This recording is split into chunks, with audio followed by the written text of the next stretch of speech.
사람들한테 잘 보이고 싶어. 이게 말이 되나요? 안 되지. 내가 비호감인데 사람들이 나를 어떻게 좋아해? 그러니까 이게 안 될 것 같으니까 아예 도망가 버린 거예요. 아까 얘기했죠. 회피. 행동적으로. 그냥, 사람들 안 만나. 이게 불가능한 일이야. 사람들이 날 좋아하는 게. 이렇게 돼버린다는 거예요.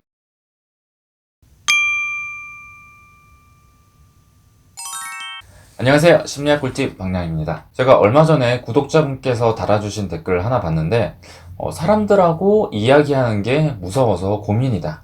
이런 말씀을 하신 분이 계셨어요. 사실 이런 증상 하나 가지고 어떤 진단을 내리는 거는 불가능하긴 한데, 사실 이렇게 사람을 만나서 대화를 하는 게 두렵다. 이런 거는 사회불안장애의 대표적인 증상입니다. 오늘은 이렇게 사람들하고 대화하는 게 어려운 분들을 위해서 사회불안장애의 증상, 원인, 치료적인 조언까지 말씀을 드리겠습니다. 이걸 알게 되시면 사회불안장애까지는 아니더라도 이렇게 사람들하고 어울려서 대화하는 걸 무서워하는 분들한테는 도움이 많이 될 거예요.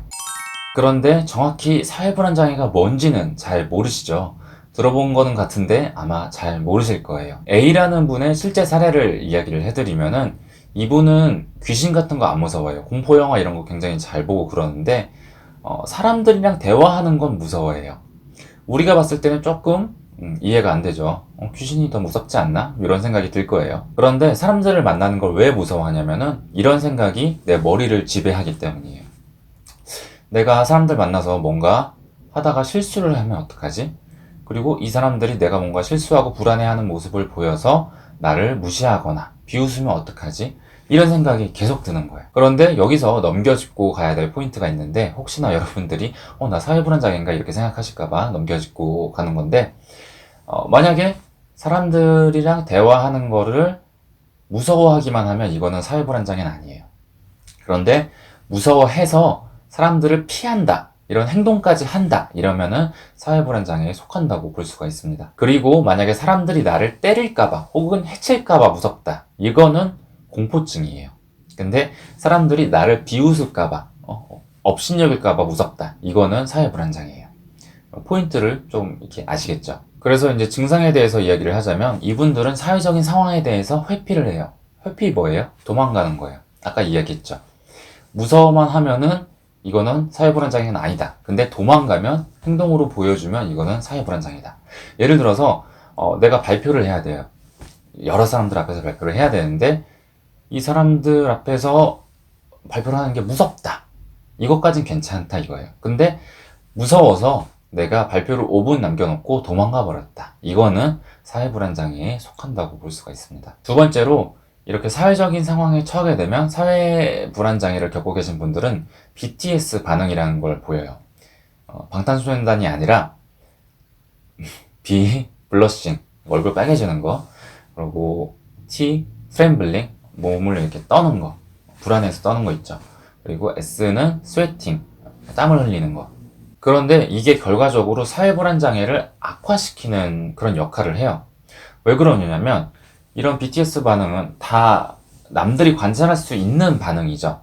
내가 얼굴 빨개지는 거 남들이 관찰할 수 있고 뭐 땀 흘리는 거, 몸 떠는 거 다 관찰할 수 있는 그런 신체 반응들이에요. 그런데 아까 뭐라 그랬어요? 이 사회불안장애를 겪고 계신 분들은 남들이 내가 실수하거나 혹은 당황하는 모습을 보이는 거를 두려워한다고 그랬죠. 근데 내가 이렇게 막 땀 흘리고 막 이러고 있어. 그러면은 이게 악화되죠. 더 사람들을 피하게 되고 이렇게 악순환을 가져옵니다. 그럼 이 사회불안장애는 왜 생기는 걸까요?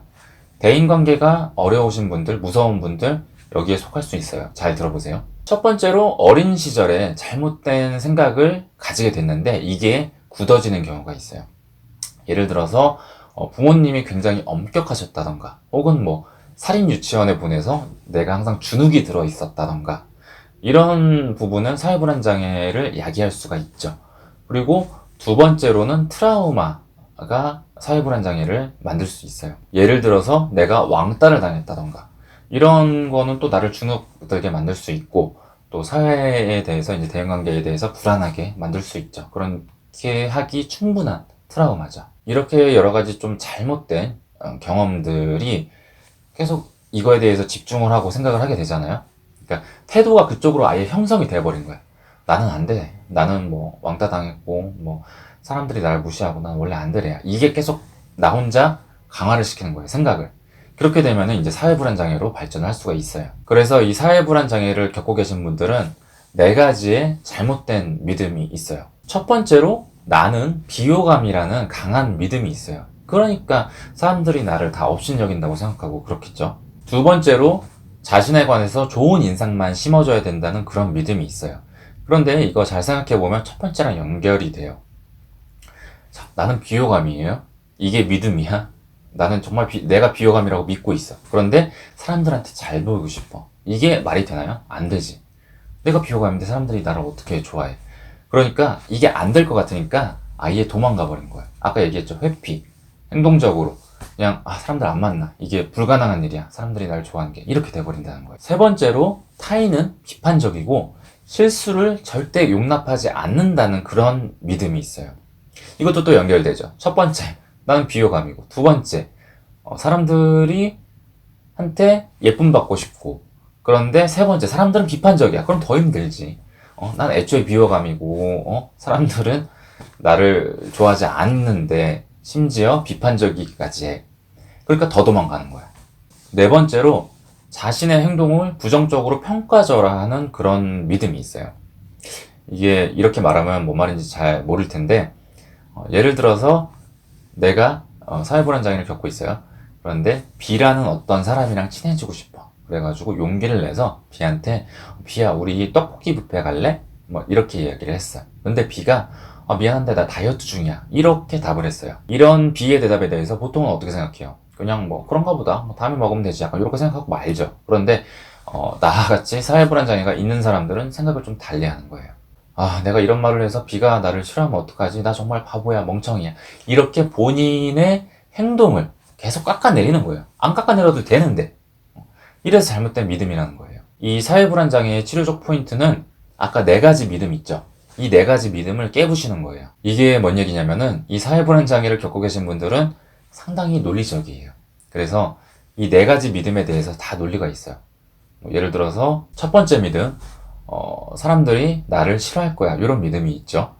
그래서 왜 그렇게 생각해? 그렇게 물어보면은 제가 못생겨서 싫어할 거예요. 사람들이. 이렇게 대답을 해요. 그러면은 이 논리가 있긴 있는 건데 보통 사람들이 들으면 어때요? 기가 차지. 왜 이렇게 너를 비하해? 이렇게 된단 말이에요. 근데 본인은 그 믿음이 되게 이렇게 굳건해. 그래서 치료를 하려면은 이 굳은 믿음을 깨부셔야 돼요. 너 그 믿음 잘못된 거야. 요거를 깨줘야 돼. 방법은 여러 가지가 있겠죠. 그 중에서 예시를 한번 들어볼게요. 아까 세 번째 믿음. 타인은 비판적이며 실수를 용납하지 않는다. 이런 믿음이 있었죠. 그러면 이걸 같이 한번 깨봅시다. 자, 내가 상담사 선생님이에요. 환자한테 가가지고 부모님을 사랑하시죠? 그러면은 이제 환자는 네, 이렇게 대답을 할 거예요. 그럼 그 다음에 부모님이 실수를 해서 미울 때도 있죠.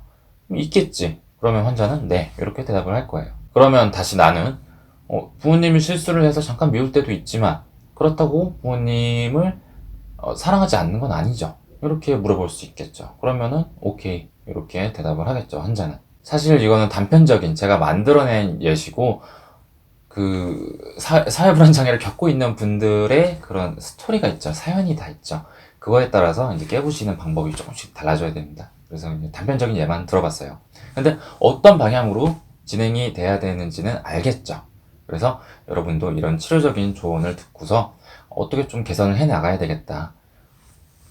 사회불안장애를 직접 겪고 있는 분들은 내 논리를 스스로 한번 깨보시고 혹은 주위에 그런 사회불안장애를 겪고 계신 분이 있다. 그런 맛이 있는 분들이 있다. 남들하고 대화하는 걸 무서워하는 분이 있다. 이러면은 이거를 들어서 그분의 논리를 조금씩 이렇게 깨주세요. 근데 어차피 강요하면 안 돼요. 강요해서 될 거면 우리 같은 상담사가 필요가 없죠. 그래서 이렇게 논리로 이길 수 있도록 당신의 논리가 조금 이렇게 잘못된 모습이 보이지 않느냐 이런 식으로 슬근슬근 이렇게 진행을 하셔야 됩니다.